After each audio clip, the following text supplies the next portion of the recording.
byonna byazenga akola is a revolution. Naye ono Isa ze sakkiririza mu bintu bye from day one.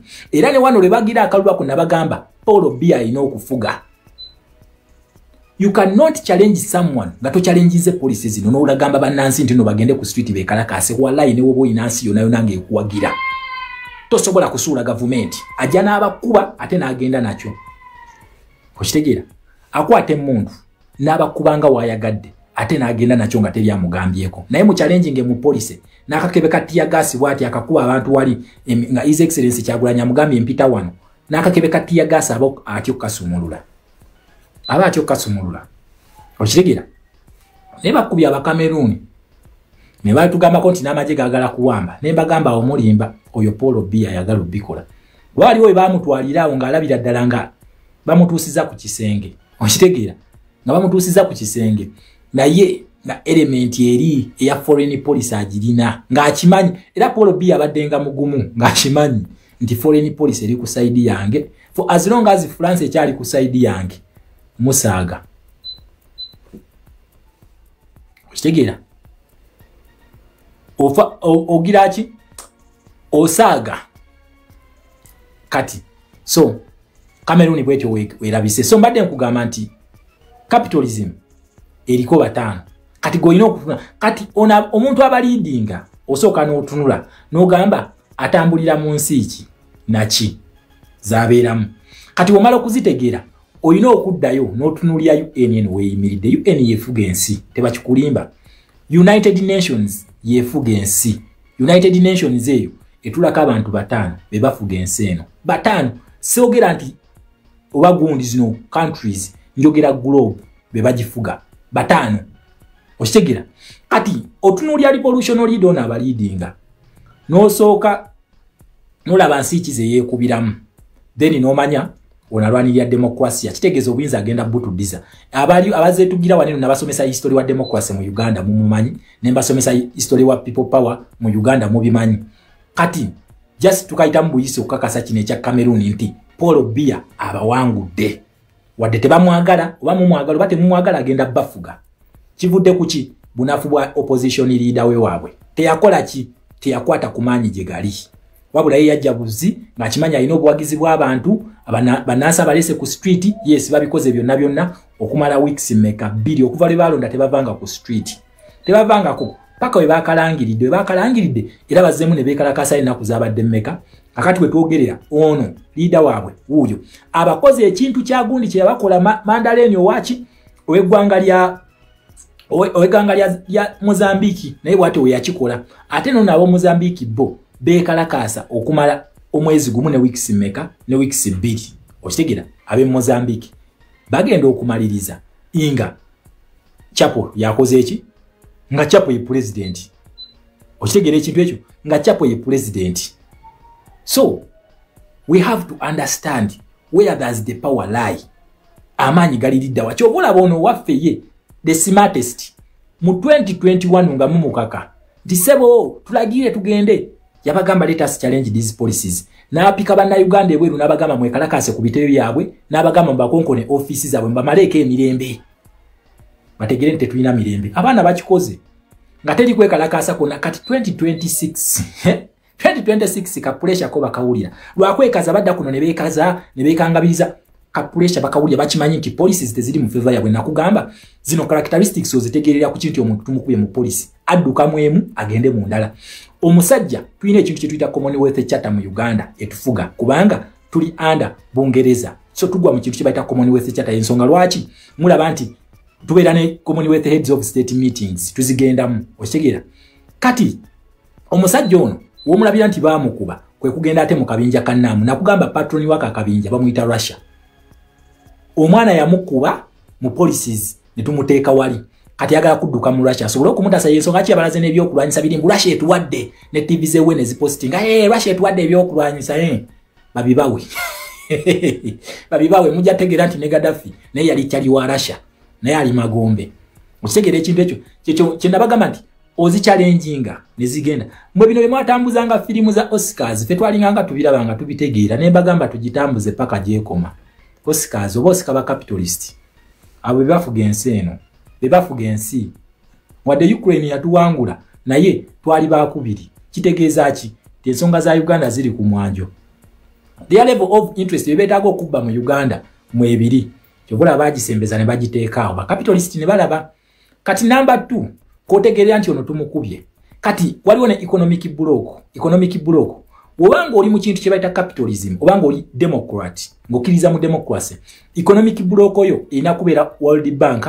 ne IMF okitegeera muobeera kati ono omuyaye we twamuwujja obulungi ennyo ng'ennaku z'omwezi lumu January omwaka gwa 2025 yali ayagala adduke mu World Bank agende mu IMF agende mu BRICS mu BRICS yebebere ekola ki emuwa sente naye njagala ojjukire already yali ayina looni zaaki yali ayina looni za World Bank ne IMF kati nga tosobola genda kutuula eri mu BRICS ate nga ne World Bank ekubanja ebejja biwamba ebejja bikwata byonna ebiwambe kati ne BRICS obweyo kyokola ki kyoteekayo okitegeera ekintu ekyo oba tolina kyogenda kuteekayo kati otunulya elements ezo bbiri gwe munnayuganda onywa kasoodako n'olya n'ekifi ky'enkoko n'olinda protest vote kino kibakakasa bwe tugenda ku street ne wiki tegenda kuwera ng'omuyaayo yadduse mark my words lwaki ekisooka countdown yeyo twagiteekako dda omusango guli mu ICC kuliko abantu abaafa kwe bali twabateekako kati tosobola kujja ate n'ottabalala obeera mu ssiru oba ogenda kukubwa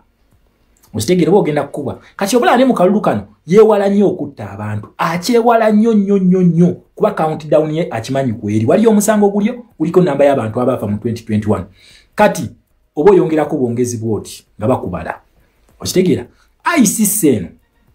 ICC nabagamba nga mulaba court system ye Uganda wano nti court ye yagiteekawo ba edimu tebasobola basiba ne bavunaana omusango gwe bagadde ne balina bwabero ne batagibawa eyo court ye kati ICC ye court y'aba Democrats gye bateekawo nakugamba eno ICC tesobola kuvunaana America tesobola kuvunaana Bungereza tesobola kuvunaana president wa France tesobola bo baziteekawo nabo kunyigiriza bano batunyigiriza muzaabwe naye waliwo gye babanyigira bewali okitegera nabo babanyigira mu ICC gye babanyigira okitegera ekintu ekyo so ebyo obitunulya ebintu ebyo byonna ono owe Cameroon ky'ekintu kyabadde alina okukola naye mwana wa maama ye yabyebakira mutulo okumaliza nga kanamukadde ka Paul Biya kamukubye bulijjo temukaagala yes respect omutume po bulijjo temukaagala ka Paul Biya newe twogerera kaino bakala katera kati ekitaasa Cameroon biri ebintu ebi basabira nnyo okufa kwa Paul Biya kati bali mukoli makalo ojja kufa Paul Biya ojja kufa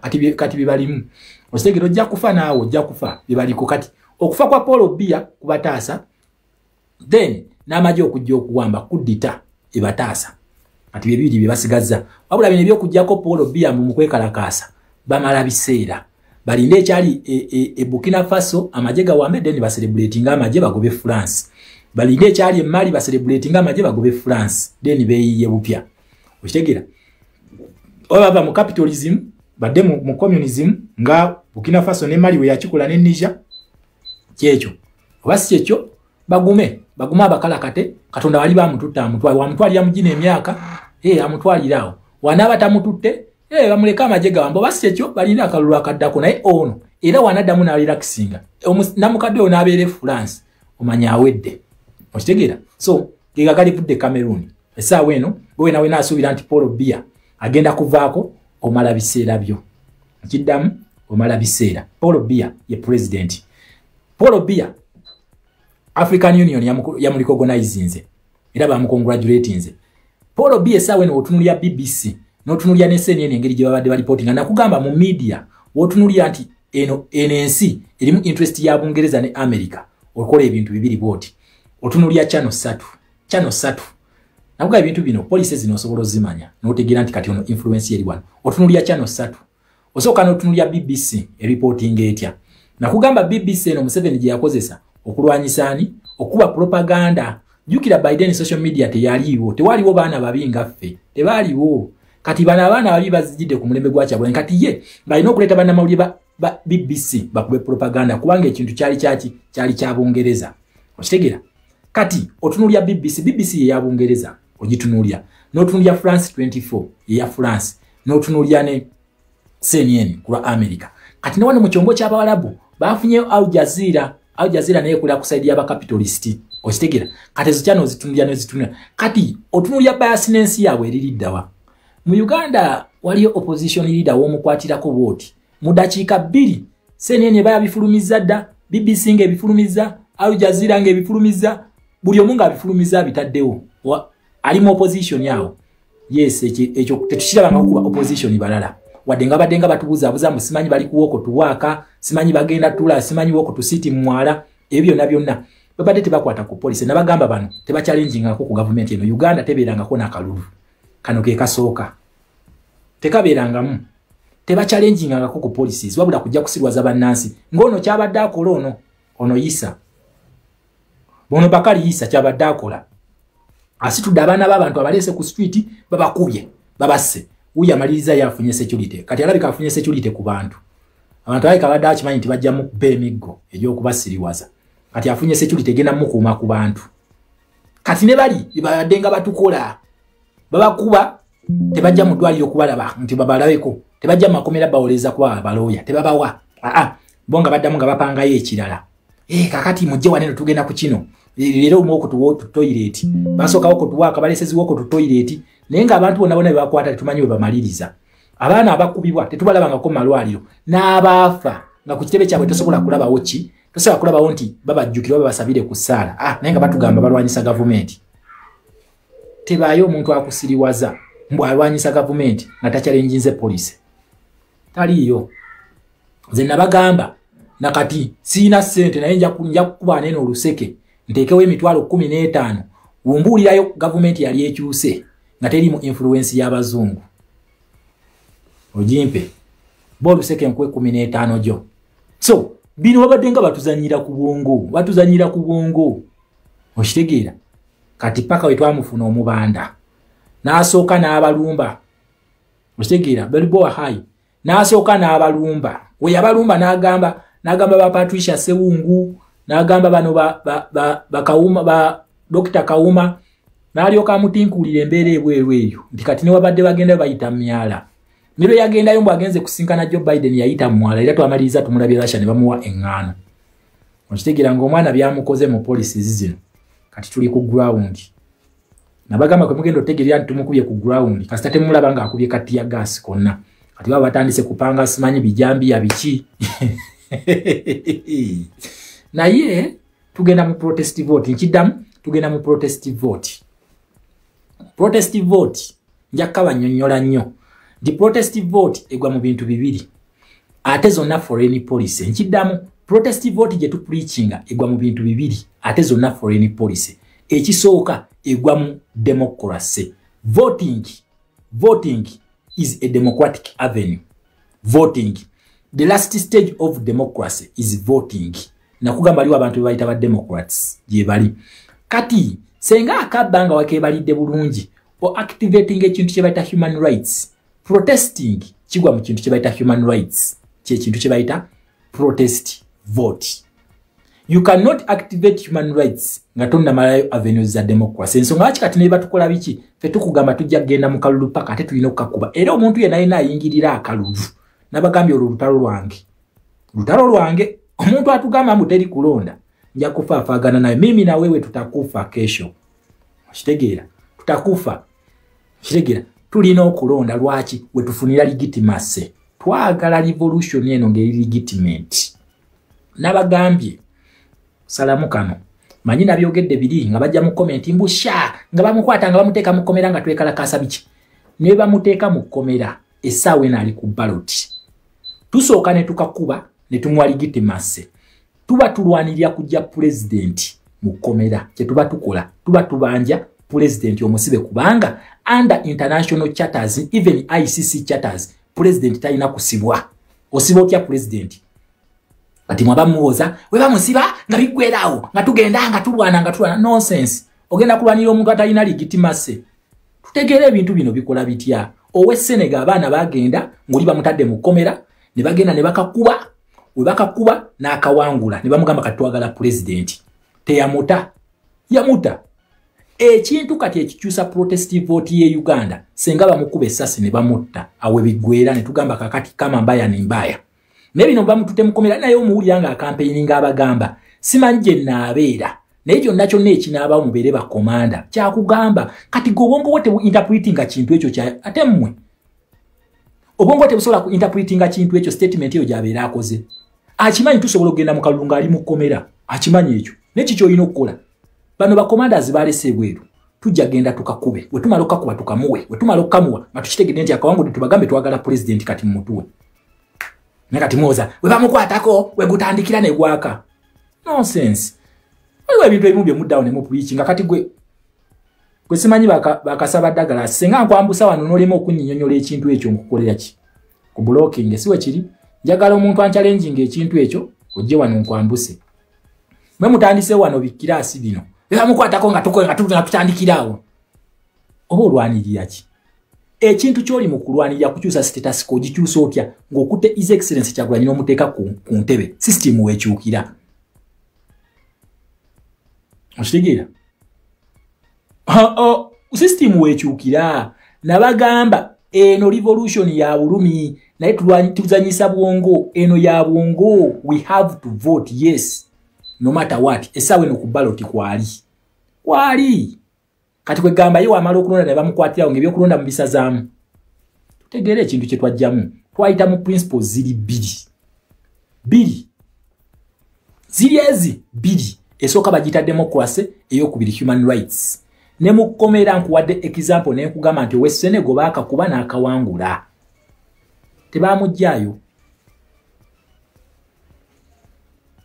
Sigere ekintu ekyo saga nyo tweteeke mugundi omanyi science mungi nnyo akozesebwa nabagamba bino ebintu bye tulimu biwandiike this is not the first revolution nagamba fete basobola tukwata lwaki nti ebintu bye mbasomesa biwandiike n'omulamuzi naye sobola muwa democracy nga watama ne bimukubirawo ne mugamba bu byo byembeera nsomesa katandiko bi challenginga kakati awo ne banyambako ne bakwata bali ababiwandiika kwali ne ebintu bya democracy mbasomesa wano sinze yabiwandiika nze sibijja mutwe ne nkusomesa ebintu biwandiike revolution eno si esose just mwete mamaganzi n'okulaga nti tulano ku butebe bwaffe bwa internet ne twagamba tumanyi nnyo tusobola okubalagira simanyi kola boti president kola boti oyo omusajja akatabo kembasomera wano yakamalayo kano katabo kembasomesa yakamalayo okitegeera yensonga lwaki mbagamba mukole research okitegeera mukole research for as long as ali ku ballot kitegeeza tulina okusooka ne tumwa legitimacy tulina okugimuwa naye twagimuwa mu 2021 ne bakabba ne tuchallenginga police zino ne tugamba byakola si byebyo ne bagamba byakola si byebyo nti ye we bibanga si byebyo byakola musooke muddeyo mu center wali omupiira tuguddamu nga bali faizi we bali kyovula besaawa zino nakugamba ekintu bakita international intervention luli yagoba ba election observers abali ebweru yabagoba akalulu akawedde kalimba observers kati kulimu kuno ba international intervenees ba interveninga mwebali come rain come sunshine tasobola kubagoba naye nga mu police ze asobola okumusiba asobola omukwata n'amusiba oshigira kati gwe do you understand the police zino otandika okugira wamukwatirako wetutandikira nga gukoleza spark ya revolution is automatic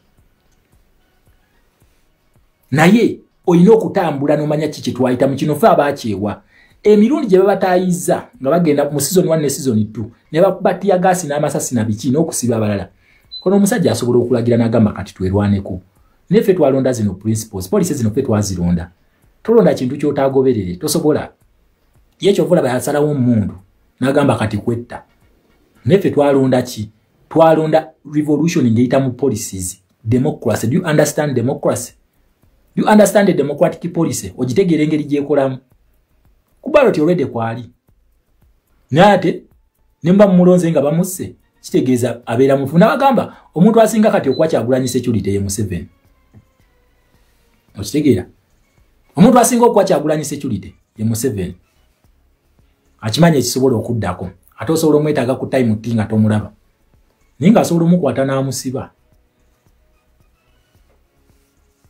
okitegeera ekintu ekyo so njagala nnyo tutegere muve mu ku exciting abantu n'okubasomesanga ebintu ebyekisiru saba nnyo tubeere straight kweno revolution omuntu muna Uganda agitegeere his excellence Kyagulanyi ne bamukwata ne bamuteeka mu kkomera eyo si spark ya revolution spark ya revolution bagita democracy ke kalulu lwachi abera afunye legitimacy esaawa eno tulwanira kintu kye bayita legitimacy international legitimacy kitulwanirira so tutegeere ebintu bino ate twayita mu kintu kye bayita non violent revolution gula manvuli gula fulaga gula manila paper wandikeko ebintu byo ebyo mwatandise ebibozi byamwe ebyekisiru ebyo mbusimanyi kugula majambi ebyo batandise otema abantu b'ekasese batandise okutema abantu b'ekasese 2 days nga mwakatandika ebyo ebyekisiru byamwe because you are excited fellows okitegeera kubanga muli excited mutandise ebintu ebyekisiru biteeka muno nja kuyitayo omuntu wana abisomesa ntandika omukuba ebibuuzo wanambuulire oba ebijambi abibugwa mu non-violent revolution as I save that for now video emala naye nja kuyita omuntu wanambuulire ebijambi oba bisangibwa mu non-violent revolution n'ebyo biri tibye mutandise okutambuza ebyekisiru ebyo mujja kutubuulira oba ekibiriiti kinawe kigwira mu non-violent revolution nja kujja wano olunaku lumu yabadde just warning olema okutunyonyola tuluziza non-violent mumbuuli oba mu America eyo gye mugenda okwekalakasiza mwali mugenzeeko n'ekibiriiti mumbuuli oba Bungereza abaana gye beekalakasiza mwali mugenzeeyo n'ekibiriiti naku 2 bweziti abantu beekasese babatemyetemye kati ogenda kwegaana ki nga gwabadde abitambuza okitegeera ekintu ekyo muleke kwonoona kintu kino ebintu bino bipangiddwa ebbanga ddene omusajja oyo si musiru okugamba nti tuli non-violent tulekerawo okwekolera olugezigezi njagala nnyo omuntu ajje wano agambe nti nze ne distance nze ku His Excellency Kyagulanyi era nangiridde mufune amajambiya mu revolution yange mu political party yange bweti naye for as long as otugamba mu His Excellency Kyagulanyi ye president wo n'okwata n'otandika okupreachinga ebintu ebiri violent nja kufa n'omuntu wano kino kyo nkibabuulira nja kufa n'omuntu wano kubaffe kino nkibabuulira nze si kwewana si kwesoma revolution ngimanyi saagikulaminga era bye mbasomesa biwandiike lwakuba mwe temwagala bisoma genda osome ku non-violent means ozirabe bibakozesa ama Adobe kankublocking embwaggwe oyite ne jajjaawo zinabagamba mubirabe osigera mubirabe kozesa fulaga ebintu ebibadde bikozesebwa okwekalakaasa ebweru byennyini bye tukozesa fulaga esuula gavumenti egisuula osigera kuba twalonda bw'oba ogenda kutandika revolution zino ng'ogenze mu capitalist bali olina obbabuulira ogenda kukozesa ki ekyo ne mukikkiriziganyako bwe mumala ogenda kukozesa means ki ne mukikkiriziganyako bwe mumala ne bagamba okay according to situation bweti ne bweti tugenda kusupportinga oba tetugenda kusupportinga ku ekyo kyoyagala okukola era ne bakwadvisinga okitegera kati already twalonda ekintu kye twagala okukola ne tugamba tugenda kuyita mu democracy ndiye democracy kitegeeza amateeka goyiseemu okitegera goyiseemu ne tugamba nti nno ki tugenda kuyita mu non-violent means njagala mugende nabagamba nze ebintu byenkusomesa tonkanulya bukanulizi maaso wemala okwogera n'onnindo olulala lw'ennadda genda osome ebintu byenkusomesa kuba gye biri biwandiike kwata essimu yo gy'olina data gw'omala ng'oli mu kweyambula ama buladi wange kankusooke nkublocking eddagala aso otegeere nti wano saagala bussiru ebintu bino tuli mu bintu biri serious oleetawo bussiru bwo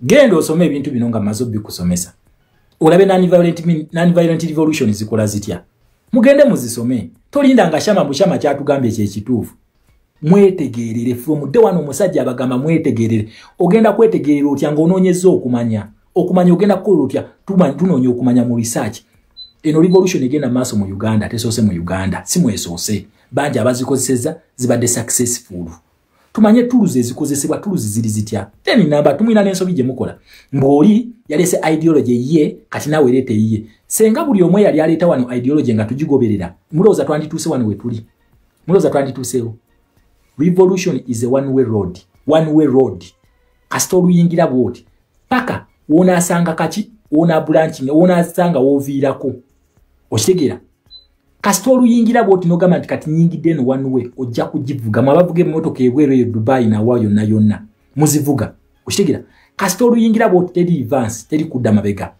mwenda mubeera mugoberera yakoze eki alukulembedde revolution weba etandika ereeta revolution leader wereeta leader oyo abeera commander in chief wa revolution yeno era revolution kwetambulira oyo yensonga lwaki akugamba nti mwenna mubeere bakyagulanyi so si buli omuntu agenda kujja yeetema amaganzi akemetterere meme akolunga olugezigezi atwetere ideology yiye no please we have a revolutionary leader era ekintu kyonna kyokola nga kiri against revolutionary leader byayogera kitegeeza govudde ku mugendo ekyo bayita revolution so temudda okwogera oli ayogedde bibye naawe katandika okuleetawo ebibyo bakulu mulowooza tugendera kwa ideology eno bagita ideology Kyagulanyi Ssentamu Robert we bagiyita Tanzania bagita ideology Tundu Lissu we bagiyita tujja Tanzania nenjagala tusooke tutegeere ensonga eno tetugenda gendera ku magezi ga buli muntu if they are non-violent means nga revolutionary leaders agenda ife tubeeranga bajasi tugendera ku kintu kye bayita command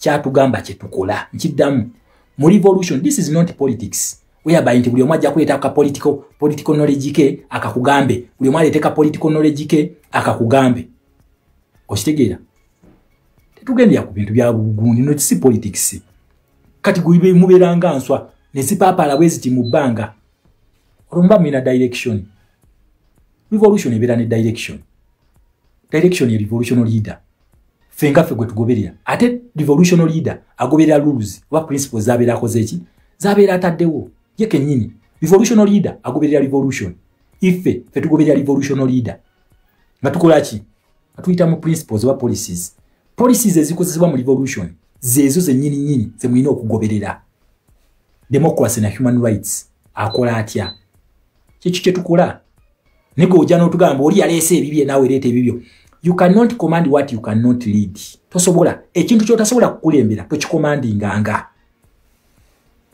ositegeera essaawa eno tuli mu comfort zone ife kakati ate gwe otandika ekintu ekigenda oleeta embeera ku ground abalala bebasibwa mwatandika economic shutdown mwalimu okwokya amaduuka mwalimu okukasuka obubi maduuka g'abantu abatabeegaseeko abataggaddewo tumaliriza mu yodi bategeka bigundi byabwe tisimanyi bategese bibomu bya acid bobe nyini era nanga mwamulaba ng'abyogera nebyava ku media nga mwaba byogera essaawa eno muyodi akyali mukomera beba mulanga ne muyodi yali mwalabako ka video ka muyodi ng'ayogera ebintu ebyo tukole bibomu simanyi bibomu ebikolerere mwamulyako ng'abyogera so obanga tugenda okufulumya information ekintu kyonna let us look for protection how are we protecting our fellow comrades tuyinza okuba nga tuli mu comfort zone but how do we protect them we are dealing with someone who is desperate ali mu desperate moments mwali essaawa eno desperate wafuna konake yeekwatako mwafulumiza ebiriti nakwezi biri mwalabye ekyagudde ekasese kati mugenda byegaanirawa ne mutandika n'okuteekayo bividiyo bino ebyekisiru leka manyi bantu mmwe agatwago gababonyaago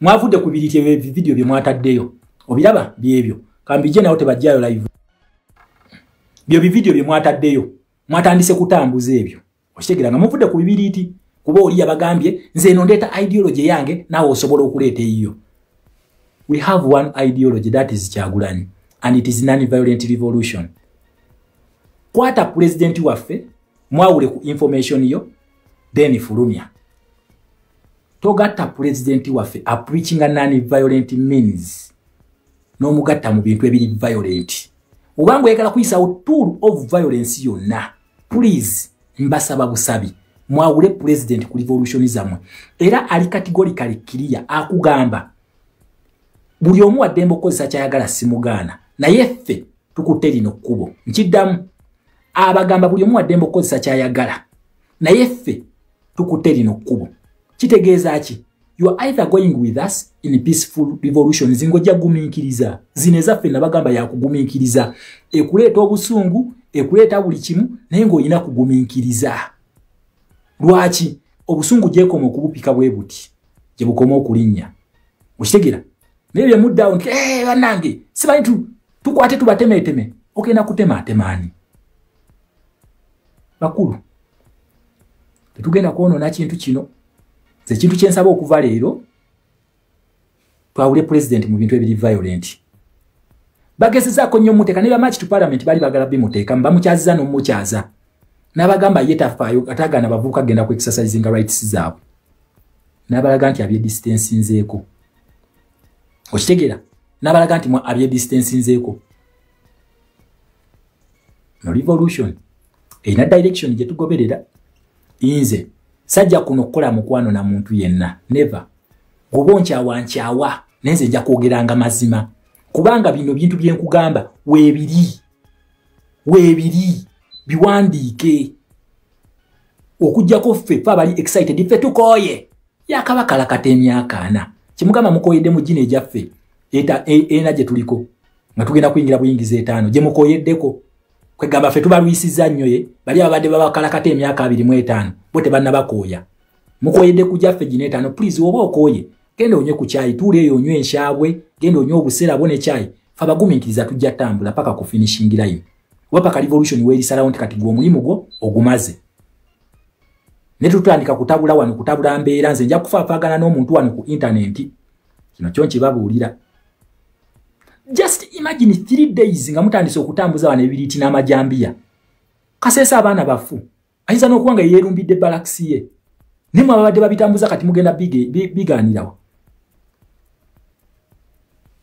violent means zibadde tezoogerwako tebadde kintu kigenda mu maaso kaseese nga n'ebijambiya bino babadde babikwese naye wali baleese n'obutambi nga bakwata live ab'ebijambiya balumbi ab'emmundu kuddiru ki wama queen ona nsonyiwa mukwano nze sinoonya wakuwasa mukwano I'm not single let me block you idiot nigomanyiira onvumira ku page yange yogera by'amagezi ondeetera bya kisirwe wagambye ennoonya no sense Lero ndi mukambwemu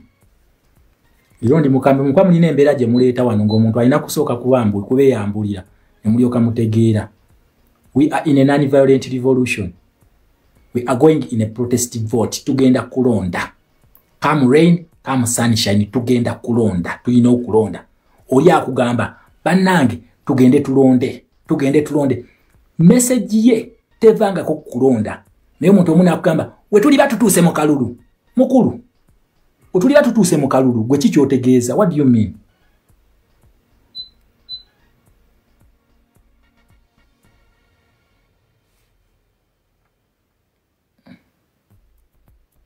I am not the sirumba muntu yonna. I am against the ideology that is against our revolution. Kubanga tomanyi mulimu go ku media, tomanyi kyo wano wano. Media either to prove us nti ekibiriti mwe kigwa, then nze ngenda kujja nkola apology. Mbagambye nti ekibiriti is one of the tools eze tukozesa. Then mumbulye namwe abekalakase bwe kwa tulabye kwekalakasa ku bitebe byenjawulo. Mumbulye twali tugenzeko ku kitebe kya America, watu twali tugenzeko ku embassy ya Bungereza nga tukutte ebibiriti. Ne batukkiriza. Ostegera nga tukutte ebibiriti ne batukkiriza. Let us understand ekintu kye tulimu. Let us understand. Let us preach ekiri mugundi. Eno revolution yina elements nyingi ze mutamanyi. Nimmanyi lwaki tesobola kubayo mu public. Kyo sijja kibagamba. Bingi nyonyo bibatababulya mu public. Kuba revolution tekoma ku violate tekoma ku gundi. Awo siwe ekoma. Oshigira. Bakugamba if peaceful kubanga kiti kitambula emirundi ebiri. When democratic means are blocked, then bakugamba ki activate human rights. Human rights ogenda kwekalakasa peacefully. But if peaceful avenues are blocked, then violence is inevitable. Lwaki ekintu kino kiri ku last? Lwaki ekintu kino bakikwata ne bakiteeka ku last? Teba basiru okukwata ebintu bino statements just mwe muzi interpreting obubi. We have principles, we have guiding policies, we have the guiding secretariat, and we have a leading president. A leading the revolution in. Unlike ziyeda ezijanga tezina ba leaders. Buli omu abagenda mu watambula mu but we have the guidance yetufuna. Tujirina. Please. Nsaba mwena batambuza videos z'ekibiriti. Musoke mujjeko profile pic za president waffe muzije ku DP zammwe. Omwala okuzijjako mutambuze ebibiriti, mutambuza amajambiya. Sigenda kunyega. Nefo as long as otambuza gundi eno ngoina profile ya president. Tujja kufaafagana. Ekyo nkibabuulira. Wobanga tosobola kumwe distance ngako kya preaching kyogenda okupreaching oba si kyo tujja kukaka. Kino nkibabuulira. Tujja kukaka ojja kupreaching ekyo. Inze sajja kuno okukola mikwano naye nyimirira ku mazima. Wallahi revolution webanga ayita mu non-violent means. Nga tuluze tulina okukozesa ziri non-violent. Tujja kufaapagana n'omuntu wano. Mark my words. Okitegera? Temumanyi protest vote yabadde kikaaki? Temumanyi lwaki kyabadde bwe kityo? Temumanyi lwaki baaganye okulonda? Wabula mwatandikiddewo. Naffe tetukkiriza kulonda. Tukisobola okujja ne tuyimirira ku polling station yawo ne tutalonda. Ebintu byonna byonna ne tubyonoona. Omanyi lwaki tebalonze? Ddala wotunuulira a situation yaleese Tanzania okwekalakaasa. Neye Uganda obiraba bifaanagana. Compare the two and contrast then of information nga yeeyo. Egenda kutugasa. Negolo kubanga olabye eri excited bye nabagamba you are too excited. Bakenya jenzi zibekalakaasa mwatandikirawo machi tu parliament yabatuusawa. Uvenga muze excitement yezo. Understand ekintu kye mulimu. If you don't understand the revolution then you are not meant to be. Wase kyo inakuzanya lolo ndala nnyo. Mwebulika gwawo ne mulabe wantu wali okwekalakasa nga namwe mujja. Ne Uganda tukikole. Tunuulire ekintu. Bwe oyagala ku understanding gundi yaffe tunuulira nnyo Nepal kati case study gye tulina Nepal gye tulina yefaanana. Tanzania teina we tufaananira, Cameroon teina we tufaananira. Wabula eyo tukolayo ki? Tufuna ekintu kye bayita resistance. Kye tukopako kyokka na courage. Nti bali baba nga bali mu generation yaffe nga basobodde okukikola naffe tukikoze tutya. Period. Tuluzize bakozeseza tezina we zikwatagana ezaffe ekyaba sparking nze tekikwatagana na kyaffe.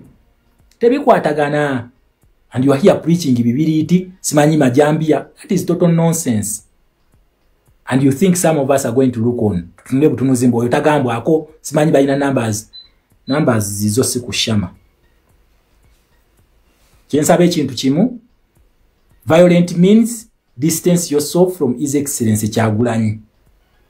Distance yourself from His Excellency Kyagulanyi. Period. Kintu kiri simple nnyo then osobola okupreachinga kyagala kubanga naye eddembe eri alikuwa.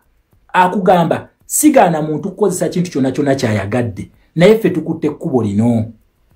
Ekintu ekyo akyogera nnyo. Lwaki tetukimakinga ekintu ekyo? Tukutte ekkubo lino. Gwe kwata eriryo.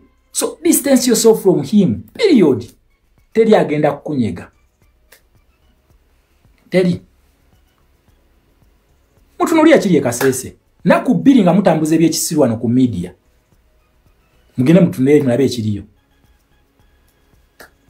Namwe mwongera kugira. Bano ba dictator tebabeera na kiddako. Yatunula mmwe mukola ki? Asobola no batega akanyebwa ye mwennyini nnyini. N'abawa ekintu nga yagenda okikola. N'akikola n'akibateekako. Ono omusajja atulemeddwa okutusiba mu makomera n'atusinga kubanga ki tuli non-violent. Talina kyatuvunaana. N'atandika n'otuyizaayo emisango. Yatusibako ebijambiya n'atusibako omwafiira ne Seggirinya ne bimulema okupruvinga. N'atusibako emmundu ne bimulema. N'atusibako amasasi ne bigaana. Batusibyeko ebyambalo by'amagye bigaanye. Tebatusingangako lwaki? We are non-violent. Tetumuwa avenue yonna yakutusinga kintu. Ensi yonna ekimanyi tuli non-violent. We tutuuse ne tumulemererwa atuse tuteekako misango gya kubba masweta ne mitwalo 10 ataddeko misango gya kubba akasimu atulanze na gya drill. Lwaki mulowooza tumutuusizaawo?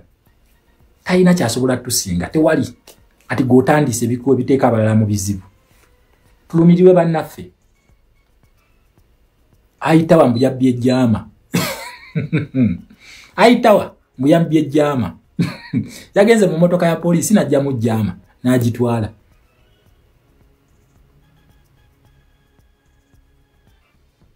Amagende no page si ye mukulu. Gendo biwulirize eri gasi yawonze tonja Samira. Mugwanga lya Tanzania embeera nga weri.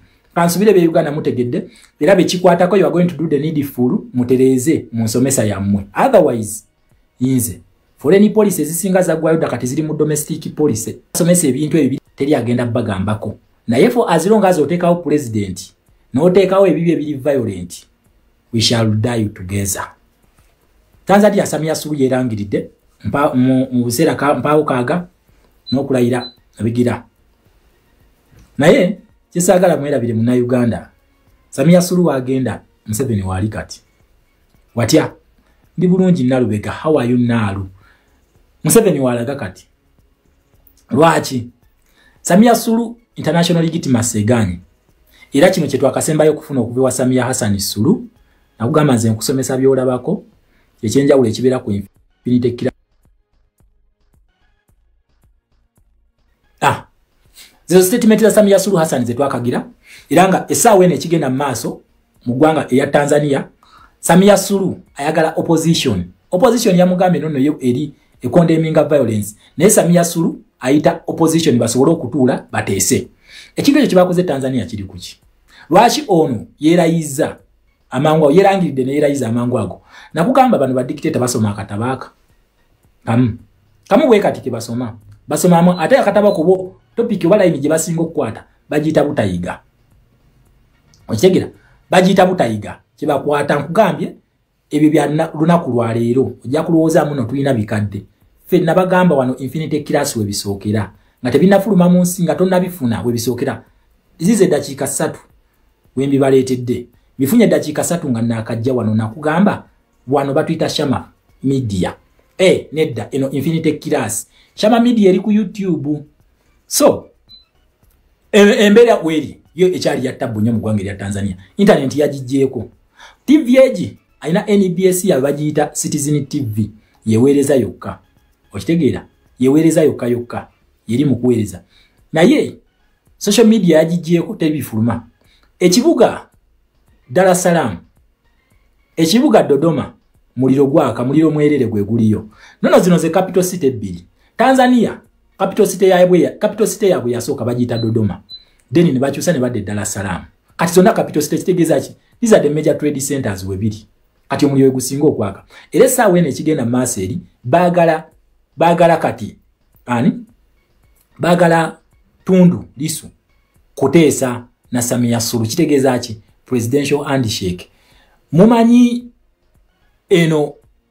Selefie omusajja gy'abadde anoonya okumala emyaka 5 kati Samia Suluhu wagenda kiddamu Samia Suluhu wagenda kati agenda kunoonya Selefie nono omusajja paka kuwulira bubi kati essaawa eno politics wa Tanzania tatunulidde Samia Suluhu tebakikulimba essaawa eno ali mu mikono gya Tundu yali mu kkomera ono amaze okwerangirira yes naye omuntu agaba legitimacy mu ggwanga lya Tanzania ye Tundu yagimuwa yagenda mu legitimizinga yensonga lwaki no wano tanna congratulating Samia ne bakyalibe tebanaba mu congratulating Samia Suluhu ne bakyalibe tebanaba ku mu congratulating nti bamwebaza webale wagize wangu daka tebanaba kati essaawa eno ekintu kyanoonya legitimacy agenda gifuna atya kufuna handshake nani ne Tundu Lissu kubanga kati omuntu alina okuleeta embeera mu nteeko ye Tundu njaga tutunulye terms ze baleetereddewo Suluhu njagala ba terms munaziraba bulungi naye kanzi bagambe conditions ze bamuteereddewo bajenzi bano okuddayo ewaka esooka baagala akalulu akasazeemu eyo yaabwe be bagitaddewo then baagala electoral reforms eyo ya Tundu yabugamba tiyingira kalulu nga tewaliwo reforms eyo ya Tundu baagala bate ba prisoners bonna eyo ya Tundu nayo okitegera then number 4 bamwadde okukwakuliza obusatu okompensatinga bonna abakoseddwa n'abafudde mu eno mugundi ye Tanzania kati obukwakuliza obusatu bwalina okitegera kati ekintu kino Munnayuganda kino kinabagambe nti protest vote ye Tanzania eyawukana ne Uganda Tanzania yali ki Tundu the leader we Tanzania opposition leader we wabwe yagamba sigenda kuyingira kalulu senga reforms zibeera tezikoze eki tezikoleddwa era nze njiri yange gye ngenda okutambulizaako abaana be Tanzania butagenda mu kalulu ndowooza owulira owe Uganda akugamba tugende tulonde mu bungi wetumala tukakuume wetumala tukole ki tukabale tukagoberere tukabanje tukyali ku esooka naye abamu atandise dda akalulu kayinza obutabaayo lwaki tekabaayo enjiri ya Tundu ebbanga lyonna ebadde egamba butakola kibutalonanga reforms tezikoleddwa reforms ze Tanzania zino nzibu nnyo esooka eriki Kyoyina okumanya nti akalulu ke Tanzania tebaka challenginga. Togenda mu kooti, ekyo tebakikulimba. Electoral Commission byerangirira byebyo nga biwedde. Oba walabyemu obutali bwenkanya, oba walabyemu kiteri. Kati ezo tundu ye yamugamba zisobola genda mu kano kalulu. Nga reforms zifaanana bwe zityo. Number 2, it is either Chadema or it is either Chama cha Mapinduzi or Chama cha Mapinduzi. Bali abasigadde batuukiriza mukolo kulaga nti no Tanzania is under democracy era waliyo competition era bali mu kintu kibayita multi-party dispensation. Okitegera? Mbu babiri mu multi-party dispensation. Okitegera ekintu ekyo? Naye era n'abe Tanzania nabo balaba nti balinze balinde balaba akalulu kano kagenda kukola kikagenda kubeerayo bate bagenda katika kubanga enjiri yawe badde gamba teri kulonda. Bagumiikiriza Tundu bamusiba emyezi 3. Nkiddamu mwabawoza mwe banna Uganda simanyi wakwati ya His Excellency Kyagulanyi batugendera mugundi. No sense. Tundu bamukwata emyezi 3 before elections ne bamukwata. Waitawo mwezi gumu nga ali mu kkomera ekibiina kye ne bakibaninga era tabadde na candidates abadde tabalina ku ballot. Okitegera? Ne bagumiikiriza paka ku elections zidde balabe akalulu kanaabeerayo nga reforms tezikoleddwa kyekyaba kyankalanyiza. Gwe otugamba yagala His Excellency Kyagulanyi ku ntebe ku ballot kwali kyokogamba tetugenda kulonda bamukwatirako teri kulonda. Tukozese emitwe gino nga tusoma katusomesa n'okusoma tukozese emitwe. Lwaki bano bagumiikiriza eri ebbanga lyonna ate nga gwe badde beetaaga ku ballot? Lwaki essaawa eno nkulaze Samia Sulu nti yawandiikidde Tundu gwe yasiba emyezi 3 teyabadde na ku ballot kati gwe yeetaaga okukakkanya embeera golooza lwaki kiri bwe kityo? Mwana mmwe Uganda mmwe bantu mmwe. Chadema kati mmwe mugamba mukooye Museveni abakalakasa emyaka ameka okuva ku independence Chama cha Mapinduzi yebadde efuga Tanzania bazimba ekintu kibayita institutional dictatorship. Okuva ku independence over 60 years babakalakata kati mbumwe jiri nejine jemututte ja fake opposition mujitade ku NUP mwera mukooye. Tutegere ebintu bino tutegere global politics wata kati mwe kimwako pyeyo kimu baba Tanzania basi tuse bali mukoocha buli kimu nete mmanyi sosi ya kintu ko yavudde temmanyi bagumiikiriza banga lyenkana ki temukimanyi. Okitegera? Temukimanyi bagumiikiriza banga ki nkugambye Tundu bamusibye abadde mukomera emyezi egi before elections ne bamusiba. Lwaki tebasitukirawo nga balina kye babala? Kati gotandise okupanga ekintu kyo kipanze munaatera otuuka kulyengedde mutandise bidiversion mwe. So ensonga ya Tanzania woji addressinga ivire ddala ku source byatandika bitya? Okitegera? Byatandika bitya? Tutandika kutwaga kino kifaananyi nti abayokyeza wano namwe mugende mwoche wano balutinze wano namwe mugende mwoche. Byatandika bitya? Byatandikirawa nabagamba inze kirase yangi tukozesa isatu 3 is history y'ekintu, present y'ekintu, then ne tukozesa ne future gye twagala okugenda. Oba toyina isatu ng'emu ebulako tosobola kufuna ky'oyagala. Ekyo bakikulimba kibanga kukola solution yabakola ku chemistry. Oyina okumanya chemicals z'ogenda okozesa okufuna solution gy'oyagala. Tanzania tebyakedde ku makyambu beeyiye ku nguudo. Bintu bino bivudde mabega. Ye information gye yateeka okitegeeza nti yali amaze okukola strategy emala egenda okulemesa okulonda. Yali agikoze. Era ng'alinda the word go. Kyava kuki? Ye yakipanga nti kina kubalukira kalulu. Okitegera? Kwe yakipangira. Ndine ne bamuteeka mu kkomera. Ne babaninga ekibiina kye. Ebintu byasigala bitambula. Abaana be Tanzania bakedde ku makya ne bagenda ku polling station ez'enjawulo. Bagenzeeyo. Okitegera? Era mu kugenda ku polling stations ne bagamba teri kulonda. Byatandikidde mu kitundu gyazaalibwa. Ye byatandikidde ne bagamba teri kulonda. Bo ewaabwe n'ebintu babiremesa. Ekiro bali babiweza ne babiremesa. Tebabitwalayo mu kitundu kyabwe. Then abaana mu bitundu ebirala ne bagenda nga bagamba ku polling station teri kola ki?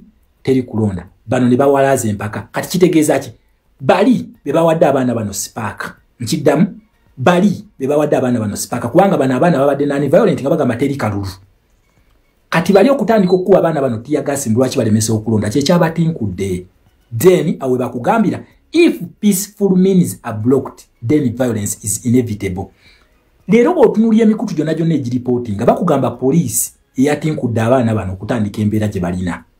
kati gotandikidde okupreachinga kalulu ogamba to temulonda then tuli kuki tusomesa biki tuli mu direction oba buli omwe asomesa buli omwe alina revolution otubanga tulina revolution emu osegira otubanga tulina revolution emu egenda kutambula mu direction mwino okutambulira nkugambye Tanzania bali kutundu ideology je baliko yachi teri kulonda nga reforms tezikoleddwa je baliko mu Uganda tulina ki kalonde kanonye kalonde kakume kabanje ogenda kubanja ki kyotalonze kicho ogenda okubanja international community ogenda jiragira kuki kubanga njagala mugende mu omanyi saka nnyo mutunulye shamangaze na abyogera nakolera video nogira banogenda mugende mutunulye emikutu gino BBC reportinga live ebikuwa ubanga tomanyi ko kusoma ozanya kalizanya ka video ke bakutereddeko owulirize kubanga n'ebigambo bijja waneno wansi wobera kasiru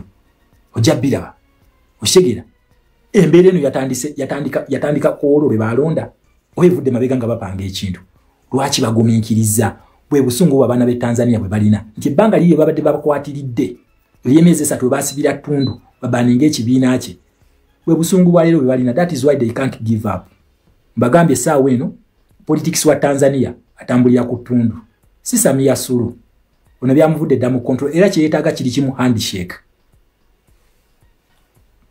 kyeyetaaga ani tetugenda ku Odinga gundi ku Odinga revolution yawe yagitunda emirundi ebiri oshege yagitunda ebiri abana basoka ne bekalakaso gwasooka ne bamuwa prime minister ne babumuwa webekalakasiza guno gwo kubiri bagenza okumaliza atenga gamba agenda kwatagana na Ruto akati tugenda mu kubira kyengalo nkugambye saawe eno senga tundu akole ekyalairo Odinga ibera biwedde tundu senga agenda nakwata Samia Suluhu kyovula we Uganda akugamba si kyaliwo sigenda sibonga nawe sigenda kuwa serefi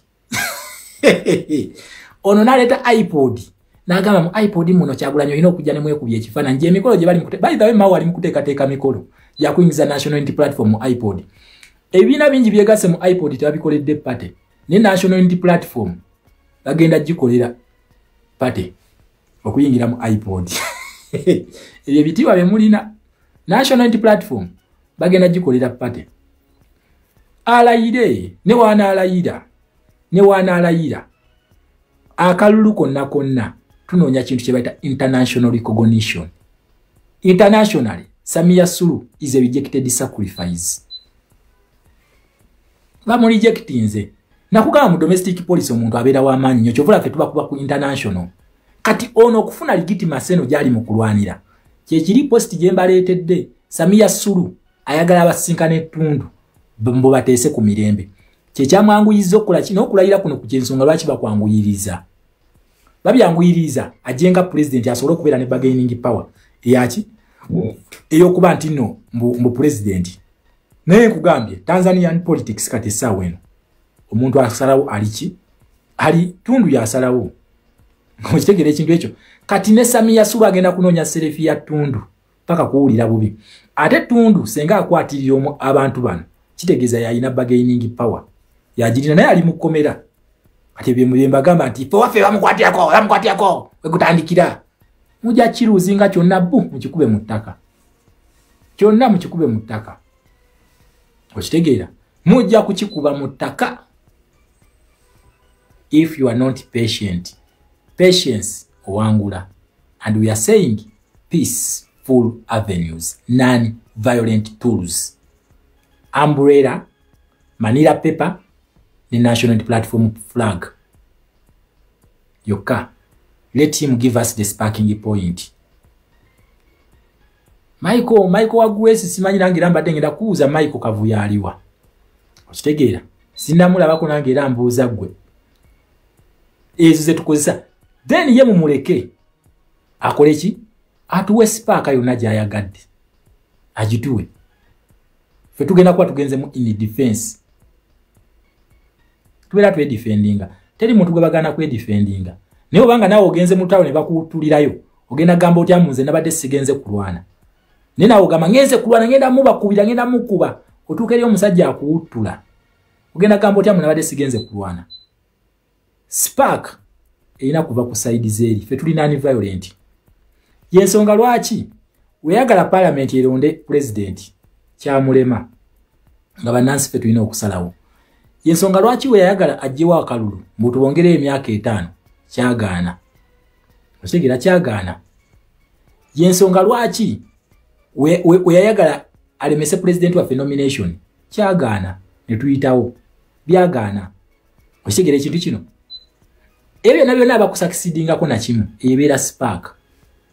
Ebeera spark era naye abimanyi bulungi. Naye kakati gotandise kusomesa nani violent means. Spark ina kuva ku side zeri. Ate eri tubeera twedefendinga nkiddamu. Tubeera twedefendinga. Teri international muntu gwe bagana kwedefendinga taliyo. Naye tulina kukikola ddi nga tumaze okufuna legitimacy. Tunoonya legitimacy.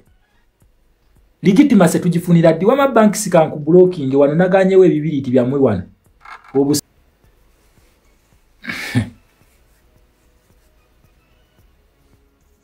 Commenting ebibiriti byo commenting ebijambi yabyo nkuwe kuwerawo.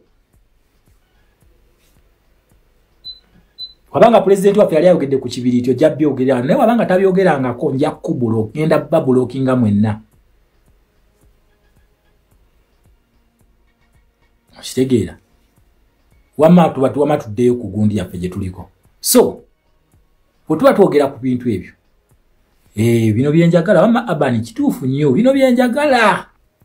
Ensi yonna egenda kubeera bye inti yabitandise ebya violence kubanga yatugamba is the master of violence. Naye ffe violence tujja gigumiikiriza paka nga tumaze okufuna ekintu kye bayita legitimacy. Kati tulwanira ntebe kuteeka His Excellency Kyagulanyi mu ntebe kukyusa system yonna kuvaawo. Yes, thank you Grace. Thank you very much. Ebyo ina Uganda tubadde tukyali ku nsonga ze Tanzania nkugambye nti ebintu bino Tanzania babadde bagumiikiza babadde patient. Temulowooza nti mwe abakooye babadde patient. Mugambye Tundu ono asibiddwa emyezi egi ekibiina kya Chadema bakigaana okukulembera. Imwe National Platform kweri ku ballot. Ne council waiswa Mufumbiro ali mu komera ne ba nominate nze kwali. Ate nga tugamba tugende tulonde mu bungi. Revolutionary leader akugamba twagala tugenda kulonda tugenda kukalonda. Kati gwe bino bi idea bye by'obutabeerayo kulonda obijjawa okolera ani ddala nga bannabanja be batugamba mutongeze akalulu emyaka 5 obijjawa tugenda kulonda twagala legitimacy. Evo nonjaga onesibyeko njogere ku biometric nzija mu domestic police. Okay, nabo ngenda bugattako tewali buzibu kuba tulina solution. Teri system kyekola kitalina solution. Ekyo bakikulimba teri kyebakola kitalina solution. Buli kimu solution kweri just time yebula time lwakuba mupakuka nnyo nabagamba no infinite killers ffe tugoberera revolution.